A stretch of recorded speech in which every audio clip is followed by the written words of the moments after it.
الحمد لله نحمده ونستعينه ونستغفره ونؤمن به ونتوكل عليه ونعوذ بالله من شرور أنفسنا ومن سيئات أعمالنا من يهده الله فلا مضل له ومن يضلل فلا هادي له وأشهد أن لا إله إلا الله وأشهد أن محمدا عبده ورسوله أما بعد فإن خير الحديث كتاب الله وخير الهدي هدي محمد صلى الله عليه وسلم وشر الأمور محدثاتها وكل محدثة بدعة وكل بدعة ضلالة وكل ضلالة في النار فأعوذ بالله السميع العليم من الشيطان الرجيم من همزه ونفخه ونفسه بسم الله الرحمن الرحيم وأصحاب الشمال ما أصحاب الشمال في سموم وحميم وظل من يحموم لا بارد ولا كريم إنهم كانوا قبل ذلك مترفين وكانوا يصرون على الحنث العظيم وكانوا يقولون إذا متنا وكنا ترابا وعظاما أئنا لمبعوثون أو آباؤنا الأولون قل إن الأولين والآخرين لمجموعون إلى ميقات يوم معلوم ثم إنكم أيها الضالون المكذبون لآكلون من شجر من زقوم فمالئون منها البطون فشاربون عليه الحميم فشاربون شرب الهيم هذا نزلهم يوم الدين۔ الف ٹی وی کے ناظرین کو ایسے مبارک محفل میں دل کی گہرائیوں سے خوش آمدید کہتا ہوں، ان کا استقبال کرتا ہوں۔ انشاءاللہ آج ہم جہنم اور اس کے مختلف عذاب کے بارے میں گفتگو کریں گے۔ ابھی جو قرآن کریم کی آیتیں تلاوت کی گئی ہیں یہ سورہ واقعہ کی آیتیں ہیں۔ اس میں اللہ رب العالمین نے جہنم کا ذکر کیا ہے، اور بھی بہت ساری آیتیں ہیں قرآن کریم میں، بہت سارے مقامات ہیں جہاں پر جہنم اور اس کے عذاب کا ذکر کیا گیا ہے۔ چنانچہ اللہ رب العالمین نے فرمایا کہ بائیں ہاتھ والے اصحاب الشمال، ما اصحاب الشمال، آپ کو کیا معلوم کہ بائیں ہاتھ والے کیا ہیں؟ فی سموم و حمیم، وہ تیز لو میں ہوں گے اور کھولتے ہوئے پانی میں ہوں گے، وظل من یحموم، اور گرم سائے میں ہوں گے، لا بارد ولا کریم، نہ تو اس میں کوئی ٹھنڈی چیز ہوگی اور نہ ہی کوئی اچھی چیز ہوگی۔ کیوں؟ انہم کانوا قبل ذلک مترفین، کیونکہ اس سے پہلے وہ عیش و آرامی کی زندگی گزار رہے تھے، وہ دل میں آئے جیسی زندگی گزار رہے تھے۔ وَكَانُوا يُصِرُّونَ عَلَى الْحِنثِ الْعَظِيمِ، اور وہ بڑے گناہ پر اصرار کر رہے تھے، بار بار کبیرہ گناہوں کا ارتکاب کر رہے تھے، شرک کے مرتکب تھے، کبیرہ گناہوں کے مرتکب تھے۔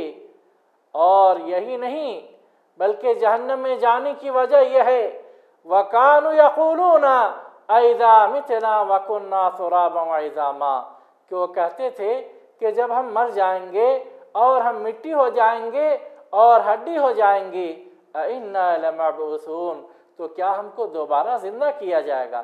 یعنی کہ مرنے کے بعد دوبارہ زندہ کیے جانے کے بھی منکر تھے، مرنے کے بعد دوبارہ زندہ کیے جانے کا پر ان کو یقین نہیں تھا، انکار کرنے والے تھے۔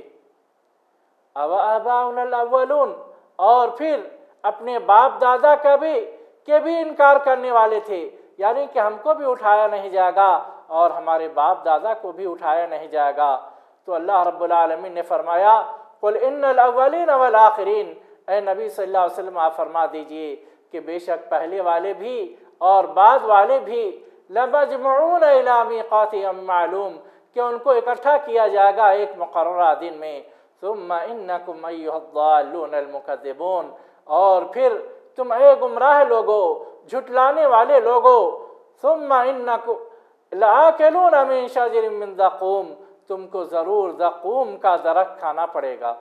فَمَالِئُونَ مِنْهَا الْبُطُونَ اور پھر وہ اس سے اپنے پیٹ کو بھریں گے، اور اس کے بعد جب ان کو پیاس لگے گی تو پینے کے لیے کیا دیا جائے گا؟ فَشَارِبُونَ عَلَيْهِ الْحَمِيمِ پھر ان کو اس کے اوپر کھولتا ہوا پانی دیا جائے گا. فَشَارِبُونَ شُرْبَ الْهِيمِ تو لوگ پیاسے ہوئے اونٹ کے جیسے پئیں گے. هَذَا نُزُلُهُمْ يَوْمَ الدِّينِ یہ بدلے کے دن ان کی مہمان نوازی ہوگی. آئیے دیکھتے ہیں جہنم کے اور بھی کیا نام ہیں.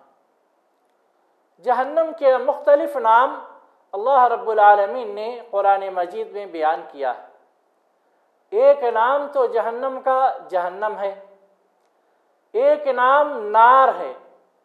جہنم کا ایک نام نار ہے اور جہنم کا ایک نام سقر ہے. اور اسی طریقے سے جہنم کا ایک نام حاویہ ہے. حاویہ اس لیے ہے کہ جو لوگ اس میں ڈالے جائیں گے تو گرتے ہی جائیں گے. اور اسی طریقے سے جہنم کا ایک نام لظا ہے، نزاعۃ للشوا ہے اس کی صفات، اور حطمہ ہے جہنم کا نام، یعنی کہ ریزے ریزے کر دینے والی، ٹکڑے ٹکڑے کر دینے والی. جہنم کے آگ کے بارے میں نبی کریم صلی اللہ علیہ وسلم نے فرمایا کہ جہنم کی آگ دنیا کی آگ سے 70 درجہ تیز ہے. سبحان اللہ. دنیا کی آگ جلا کر کوئلہ بنانے کے لیے کافی ہے. دنیا کی آگ اتنی تیز ہے کہ اس آگ میں لوہے کو پگھلا دیا جاتا ہے، تانبے کو پگھلا دیا جاتا ہے، جتنے بھی دھات کی اشیاء آپ کو مل رہی ہیں ان تمام کو پگھلا دیا جاتا ہے. اتنی تیز آگ ہے. تو اس تیز آگ سے جو آگ 70 درجہ تیز ہوگی اس کے بارے میں آپ ذرا تصور کریں. دنیا کی آگ گوشت کو جلا کر کے کولسا بنانے کے لیے کافی ہے. غیر مسلموں کو جب انتقال ہو جاتا ہے تو ان کو جلاتے ہیں نا، ان کو جلاتے ہیں تو ان کی راکھ آگ ان کی راکھ بنا دیتی ہے. یعنی کہ اس دنیا کی آگ کے اندر یہ پاور ہے کہ یہ کسی بھی چیز کو جلا کر کے راکھ بنا سکتی ہے، خاکستر بنا سکتی ہے. تو ذرا تصور کریں اس آگ کے بارے میں، ذرا سوچیں اس جہنم کی آگ کے بارے میں جو آگ دنیا کی آگ سے 70 درجہ تیز ہے. 1 درجہ نہیں، 2 درجہ نہیں، 3 درجہ نہیں، 5 نہیں، 10 نہیں، بلکہ 70 درجہ تیز ہے. یعنی کہ 69 درجہ اس سے بڑھ کے ہے. دنیا کی آگ سے 69 درجہ بڑھ کے ہے تو 70 درجہ ہو جا رہا ہے. تو اتنی ملٹی پلائی جس آگ کی قوت ہے وہ آگ کیا کرے گی؟ دنیا کی آگ میں اگر ہم پتھر کو ڈالتے ہیں تو دنیا کی آگ پتھر کو جلا نہیں پاتی ہے. جلاتی ہے؟ نہیں جلاتی ہے. پتھر دنیا کی آگ میں کیا ہوتا ہے؟ پھوٹ جاتا ہے، ٹوٹ جاتا ہے، جلتا نہیں ہے. لیکن جہنم کی آگ اتنی تیز ہوگی کہ جہنم کی آگ میں پتھر مائع بن جائے گا، لیکوڈ بن جائے گا اور ایندھن بن جائے گا. دنیا کی آگ کو جلانے کے لیے لکڑی اور کوئلے کی ضرورت ہوتی ہے، لیکن جہنم کی آگ کو جلانے کے لیے لکڑی اور کوئلے کی ضرورت نہیں ہے، بلکہ جہنم کی آگ میں جس قدر پتھر ڈالے جائیں گے، جس قدر انسان ڈالے جائیں گے، اسی طرح جہنم کی آگ تیز ہوتی جائے گی. اللہ اکبر. جہنم کی آگ کو یاد کرنے کے لیے ہمارے اسلاف آگ میں اپنی انگلیاں ڈال کر کے دیکھتے تھے کہ ہم اس کو برداشت کر پا رہے ہیں یا نہیں. آگ میں انگلی ڈالتے، جیسے انگلی جلتی کھینچ لیتے اور پھر یہ تصور کرتے کہ یہ دنیا کی آگ ہے جس میں ہم انگلی ڈال رہے ہیں تو برداشت نہیں ہو رہا ہے، تو پھر جہنم کی آگ جو اس سے 70 درجہ تیز ہے وہ کیسے ہم برداشت کر پائیں گے؟ ذرا سوچیں، ذرا تصور کریں. جہنم کی آگ کی تیزی کا یہ عالم ہے. اور جہنم کی آگ اتنی تیز کیوں نہ ہو جبکہ اللہ رب العالمین نے اس آگ کو 1000 سال تک جلایا تو جہنم کی آگ لال ہوئی، سرخ کلر کی ہوئی. پھر اس کو 1000 سال تک جلایا تو جہنم کی آگ سفید ہوئی. پھر اس کو 1000 سال تک جلایا تو جہنم کی آگ کالی ہوئی. آج جہنم کی آگ کیا ہے؟ کالے کلر کی ہے. اور جہنم کی آگ میں بھی مختلف قسم کے عذاب ہیں. جہنم میں سب سے ہلکا عذاب کیا ہے معلوم ہے آپ لوگوں کو؟ نبی کریم صلی اللہ علیہ وسلم نے فرمایا کہ جہنم کا سب سے ہلکا عذاب یہ ہوگا کہ اس جہنمی کو آگ کی 2 جوتیاں پہنا دی جائیں گی اس کے پیروں میں، اور ان کی تیزی کا یہ عالم ہوگا کہ ان 2 جوتیوں کی وجہ سے اس کا دماغ پکتا رہے گا. اللہ اکبر. یہ جہنم کا سب سے ہلکا عذاب ہے. تو پھر اس کے جو بڑے عذاب ہوں گے ان کا تصور کیجئے. اور نبی کریم صلی اللہ علیہ وسلم نے فرمایا کہ جہنم میں مختلف درجے ہیں. جہنم میں کچھ درجے ایسے ہیں کہ خود جہنم ان سے پناہ مانگتی ہے. روزانہ 1 مرتبہ نہیں، 2 مرتبہ نہیں، 3 مرتبہ نہیں، بلکہ 400 مرتبہ جہنم خود ان سے پناہ مانگتی ہے. اور نبی کریم صلی اللہ علیہ وسلم نے فرمایا کہ جہنم نے عرض کیا اللہ رب العالمین کے سامنے کہ اے میرے رب، میرا ایک حصہ دوسرے حصے کو کھا لے رہا ہے، لہذا مجھے سانس لینے کی اجازت دے. اللہ رب العالمین نے اسے سانس لینے کی اجازت دیا. چنانچہ جہنم جب سانس لیتی ہے تو پھر دنیا میں سردی ہو جاتی ہے جو ہم سردی برداشت نہیں کر سکتے، اور جب جہنم سانس چھوڑتی ہے تو دنیا میں گرمی ہوتی ہے. اتنی گرمی 40 45 اور 50 ڈگری کی گرمی جس کو ہم برداشت نہیں کر پاتے ہیں، اور بعض اوقات تو اے سی بھی فیل ہو جاتا ہے. دنیا میں اتنی گرمی ہو رہی ہے، کس واسطے ہو رہی ہے؟ جہنم کے سانس چھوڑنے کی وجہ سے ایسی گرمی ہو رہی ہے جس کو ہم برداشت نہیں کر پا رہے ہیں. تو ذرا اندازہ کیجئے اس جہنم کا جس کی ایندھن جس کو جلایا جا رہا ہے انسانوں کے ذریعے اور پتھروں کے ذریعے، اور جس میں مختلف قسم کے عذاب کو تیار کر کے رکھا گیا ہے. چنانچہ نبی کریم صلی اللہ علیہ وسلم نے فرمایا کہ جہنم میں کچھ لوگ ٹخنوں کے اتنے جلیں گے، کچھ لوگ گھٹنوں کے برابر جلیں گے، کچھ لوگ کمر کے برابر جلیں گے، کچھ لوگ سینوں کے برابر جلیں گے، اور کچھ لوگ بالکل گردن کے برابر جلیں گے.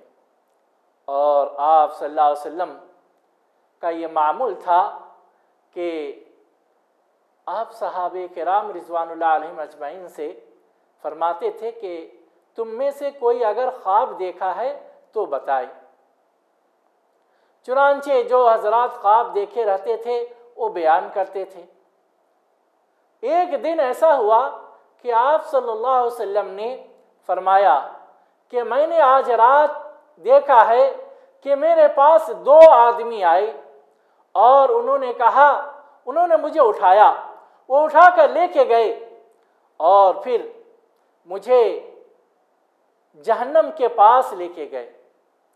میں گیا تو کیا دیکھتا ہوں کہ ایک شخص ہے جو لیٹا ہوا ہے، اور اس کے سامنے 2 فرشتے ہیں جن کے سامنے